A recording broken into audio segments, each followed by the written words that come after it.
চট্টগ্রামের বন্যায় এখন পর্যন্ত বাংলাদেশের যত বন্যা হয়েছে এই চট্টগ্রামের বাসখালী মানুষদের প্রতিশ্রুতি দিয়ে যাচ্ছি, বাংলাদেশের ইতিহাসে এই প্রথম যতগুলো বাড়ি এই চট্টগ্রামবাসীর যতগুলো বাড়ি ভাঙছে, এইভাবে ভেঙে চুরমার হয়েছে, প্রত্যেকটা বাড়ি দেশের মানুষের কাছ থেকে চিটারি বাটপারি করে হলেও আপনাদের করে দিয়ে যাব ইনশাআল্লাহ।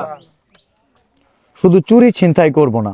আপনাদের কাছে যদি মনে হয় যে একটা ভিডিও বানায়া 15 সেকেন্ডের একটা ভিডিও বানায়া ও 1000 টাকা নিতেছে, এইটা যদি চিটারি বাটপারি মনে হয়, আপনাদের 100 টাকা দিয়ে নিজেদের লুপ কন্ট্রোল করতে পারেন না, ওই বাইকটা যদি পারভেজ ক্যান্ডিড পাওয়া যায়, ওইটা যদি মনে হয় বাটপারি, তাহলে 100 টাকার বাটপারি আপনাদের সাথে বহুবার হবে।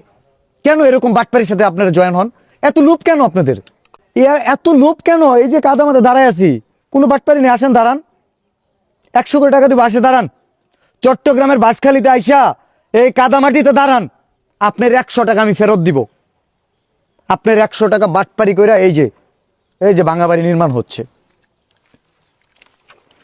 যারা বলেন বাটপার চিটপার, আপনার বাবাকে বলবেন থরসব বিল্লাল বলছে যে তোমাকে জিজ্ঞাসা করতে, থরসব বিল্লাল যে আমার কাছ থেকে 100 টাকা ওই যে বাইকের জন্য বাটপারি করে নিছিল, সেটা দিয়ে এখন বাড়ি ঘর করতেছে, এটা কি হালাল হবে না হারাম হবে? কাজটা কি ভুল করতেছে না অন্যায় করতেছে?